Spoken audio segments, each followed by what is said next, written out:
Hey, what's up, everybody? Welcome back to Investing Sucks. So, in this video, I want to talk about a company that I've recently been doing some research on, which is a pretty unique small cap company that has significantly declined in price recently and is trading at what looks like the lowest possible valuation this company could be trading at. And what I want to cover in this video is actually how I discovered this company in the first place, what I've learned about them so far doing my research, and then also what are some of the key questions left that I need to answer before I make the final decision on whether or not I actually want to add this company to my portfolio. So I make these videos because I want to give you guys some insight into what my personal process looks like for all the way from discovering a company to research to whether or not I actually make the decision to invest in them. Because my whole investing philosophy is really to make a very small amount of focused bets when I've done a lot of research, and it's led me to believe that there's really no scenario possible where investing in this company is a bad idea. They seem like, a very strong investment from a risk reward standpoint. So that's what I want to share with you guys in this video. So the company itself is called Silicom Limited, and it is a very, very small cap company. As we can see the market cap here, only about $105 million. And the way I discovered them was actually looking for deep value stocks. So I have a few screeners that I run because deep value investing is something that I'm interested in actually implementing in practice. It's something that I've done a lot of videos on. I've talked about it quite a bit. And there's this one script that I created on my website here, which is it's the third most used script, and it's called Benjamin Graham Net Stocks Revised. 152 people that have used this script. And basically what this does is it generates a list of net stocks, so stocks that have net current asset value that is greater than their market cap. And it's a revised version because it's subject to certain industries that I exclude and certain countries I exclude. Like I don't want to look at biotechs, I don't want to look at asset management firms or real estate firms because those were very overrepresented if you just look at any net stock. So these are kind of unique industries, right? Unique companies that are net stocks for their own specific reasons. So I get the list here. It's usually going to be about 20 to 30 companies, and I'll run this every like 2 or 3 months. Really, I don't do it that often, but it is something I want to do regularly to keep up to date with what companies are currently in net territory and why they're in net territory. And then I just export this over here into Google Sheets, which is this list here. And basically, I go through each one systematically and see if there's a simple reason why I can weed them out. So any company I highlighted in yellow was one that I just weeded out for whatever reason. For example, there's a lot of companies that consistently show up in this screener because they've been net stocks for 5 years, right? For example, there's this one company, Diswell Industries. This has been a net stock for over 5 years now, similar with this company here, Keytronic Corporation. So these companies I'm already familiar with because I've done this a few times now. And I know not to look into these because I already know why they're a net stock, and they've been a net stock for a long time. And the reason why you implement the whole deep value investing strategy is because you want them to not be deep value investments. You want them to go up in price and actually be valued on, to some extent, have enterprise value, right? Not just valued based on what assets they own on their balance sheet, right? And the ones I highlight in green are the ones that I want to look into a bit further. I want to do a bit more research. Now, other reasons why I would highlight these in yellow is because these companies are burning cash at a very high rate. For example, let's say a company is burning $20 million in cash every quarter, and they're only a net stock by $10 million.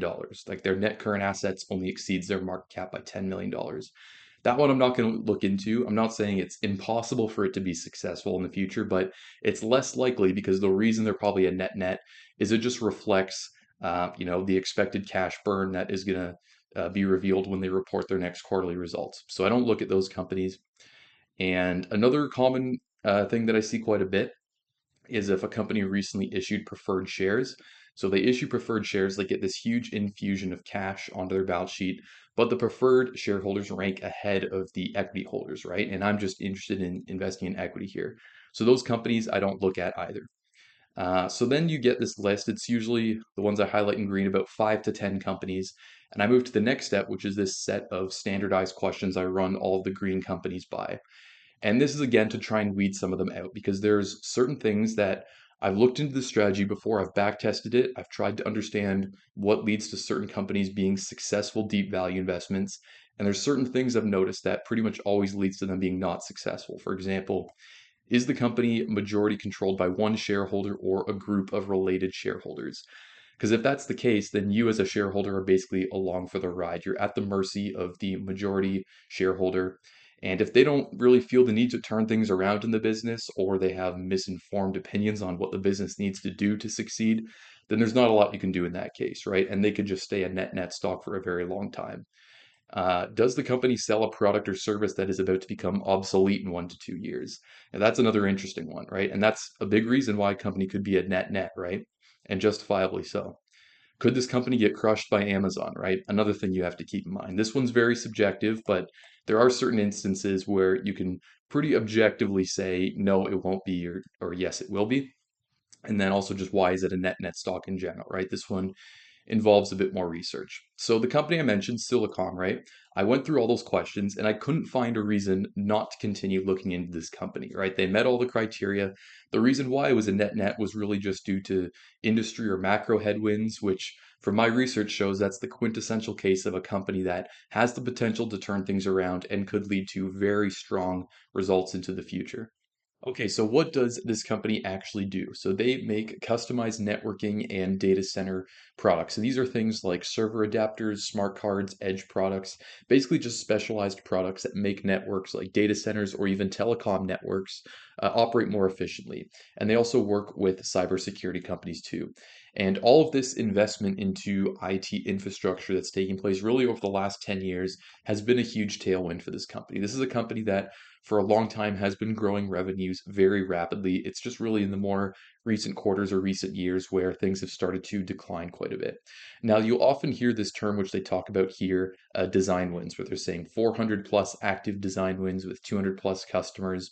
So the term design wins gets referenced quite a lot. And this refers to how when they win design contracts to manufacture a specialized server product for a customer, where they look at the customer's needs and see if they can meet those needs. They create a design for the product. And then if they win the bidding process, then they begin actually manufacturing it. Now, this process can take a long time. Sometimes they may win a contract, but not receive the green light to actually begin manufacturing it and eventually selling the products to the customer a few months or even a year later, right? Because the customer does have the ability to, give them the green light and decide when they begin making it. So that's a bit of background on the company. The most important part I'd say to take away from that is just to know that demand for their products is heavily influenced by large companies' decisions to invest into their IT infrastructure. And like many types of big capital investments that companies make, these tend to go through cycles, right? And right now, we're kind of at a low point in the cycle because right now companies are delaying some of these larger investments that aren't really non-essential because these companies aren't in growth mode anymore, right? They're worried about a recession, they're laying off staff, they're cutting costs. So any non-essential investment is being delayed, especially when you compare this to the backdrop that was 2020 to 2022, where companies in this space were almost over ordering products to put into their servers to try and get ahead of any supply chain issues that could arise. So this has led to 2024 in terms of revenue being a very poor year for Silicom, right? So if we look at their quarterly revenue here, we can see the most recent quarter that they reported a few weeks ago was just 14 million in revenue. And in the same quarter last year, they did 37 million in revenue. So revenue has dropped off very significantly. They haven't had 14 million in revenue if we go back for a long time, right? We're pretty much going back almost 10 years at that point. So things are looking down, and as a result, this is why their stock price has fallen so much because investors didn't really see such a drastic decline coming. But their market cap is significantly lower now, right? And this is kind of the good news of the company and why I got interested in it in the first place. 105 million market cap. Let's look at the balance sheet here. Their most recent quarter, so there is cash and cash equivalents, $61 million. Between receivables and inventory, they have another $60 million in that. And then they have these investments, 5 million in short-term investments, and then long-term investments here. So about 20 million in investments that they could sell and convert into cash as well, and only 17 or call it 18 million in total liabilities, right? So they have about $140 million total in either liquid or current assets that they can sell, minus the 18 million in liabilities. So you get 122 million net value there versus a market cap of 105 million. So this is a very cash rich a company that can easily, very easily weather any kind of short-term storm. And their status as a net stock really just reflects the amount of money they're probably going to lose into 2024, along with all this cash and investments and current assets they own.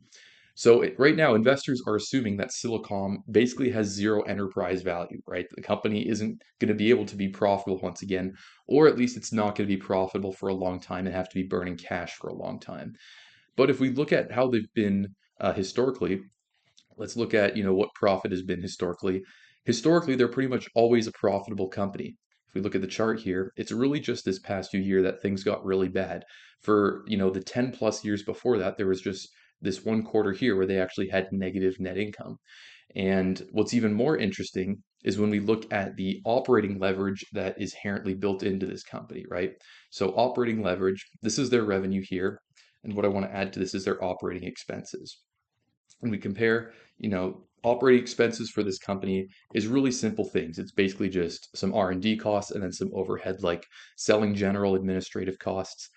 Now those costs are very stable, right? This purple line we can see here.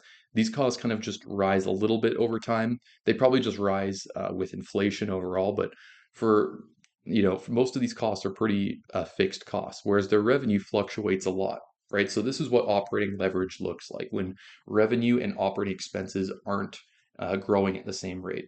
So some of the specific reasons that the management of Silicom cited for why their revenue has been declining so rapidly in recent quarters here is one, kind of like we already touched on, just the excess customer inventory that Silicom's customers had built up from the years 2020 to 2022 because they were trying to get ahead of any potential supply chain shortages that would have occurred in, obtaining all the parts that they need to build their end products, which they sell to the end customers.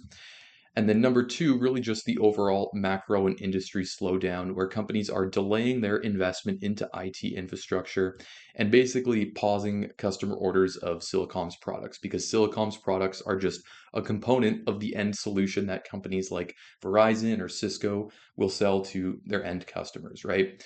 And then they also mentioned some customer specific factors, right? Which could be any variety of things. But what's important to note about that is Silicom's customer base is actually very, very concentrated. They have 40% of their revenue that comes from their top three customers. So there's a lot of risk that's presented there because if those companies decide, for whatever reason specific to them, that they can't continue ordering, then that could lead to revenue declining much faster than you would have initially anticipated. And it's really one of the risks that you just have to accept if you're investing in a company like this, is that they are going to be a bit more volatile because of reasons like that. So what happened, right? Now management basically came up with this 5-year strategic plan in their most recent quarterly results because, results were not good, investors weren't happy, their stock price was declining a lot. They had to come up with something to reassure investors and let them know what they're actually trying to do. So this is the plan here. I'll summarize the main points of it. It's actually pretty simple overall. Basically, they're saying that their overall goal is to get EPS back to $3 per share by the year 2028. So essentially in 4 or 5 years from now, which is pretty interesting because if we pull up what their EPS has been historically, their EPS was over three just about 2 years ago. So they're basically saying over the next, call it 5 years, our goal is to get EPS back to what it was 2 years ago, which from an investing standpoint sounds horrible, right? That sounds like, why would you even bother investing in a company like that? Well, the reason is because they're extremely, extremely cheap right now. So, I mean, that at least gives us some insight into what their plan overall is. They do want to buy back a significant amount of shares as well. They said specifically they want to buy back 1.6 million total shares by 2025, which is about a quarter of their total share count. So they're using some of that cash they have on their balance sheet, that 60 million in cash, and basically just returning it to shareholders, right? And it does also signal that management feels at their current level their share price is significantly, significantly undervalued if they're pursuing such an aggressive buyback plan.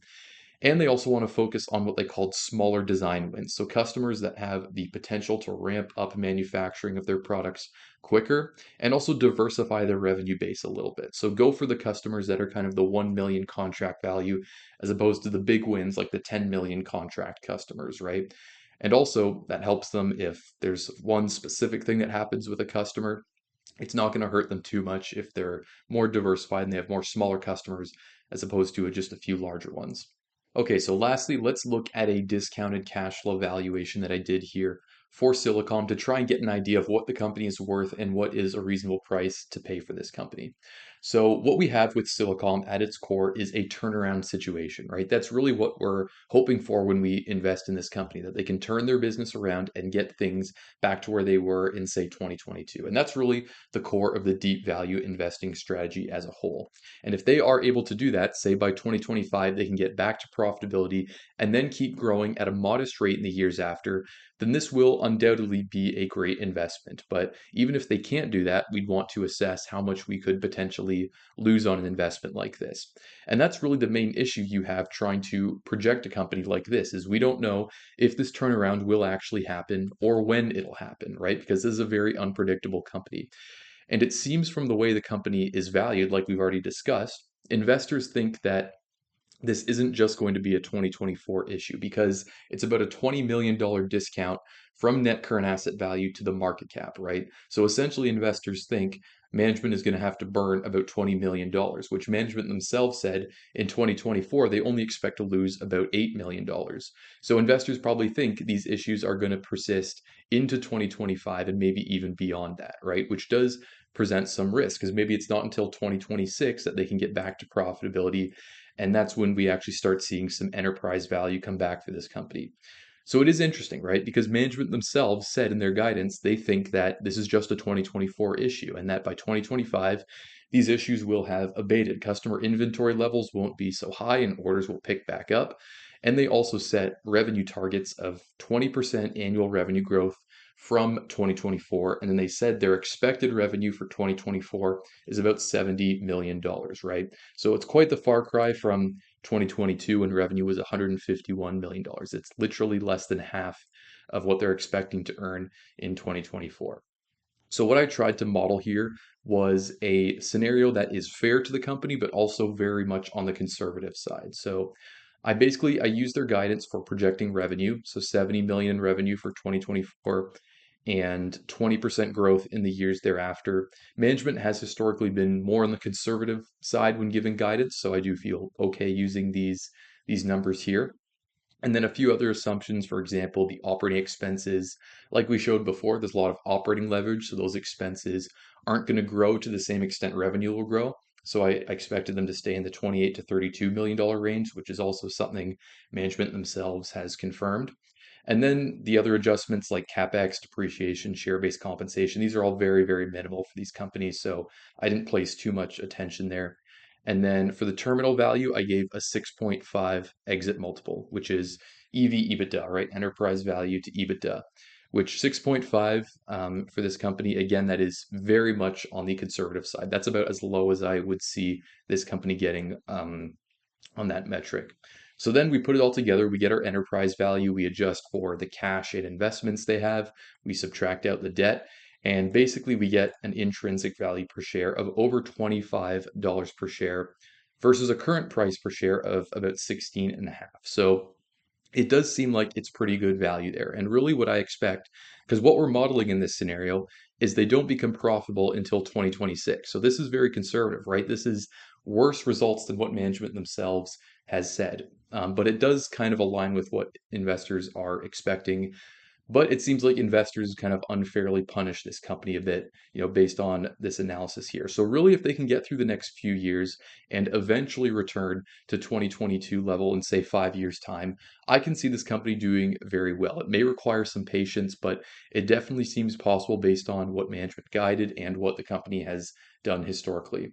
So to me, this seems like a bit of a heads I win, tails I don't lose much scenario, right? Because there is quite a lot of margin of safety built into the valuation difference here between what I projected and what it's worth now. And even if it takes until 2026 where they don't earn a profit, it still seems like it would be a solid investment under that.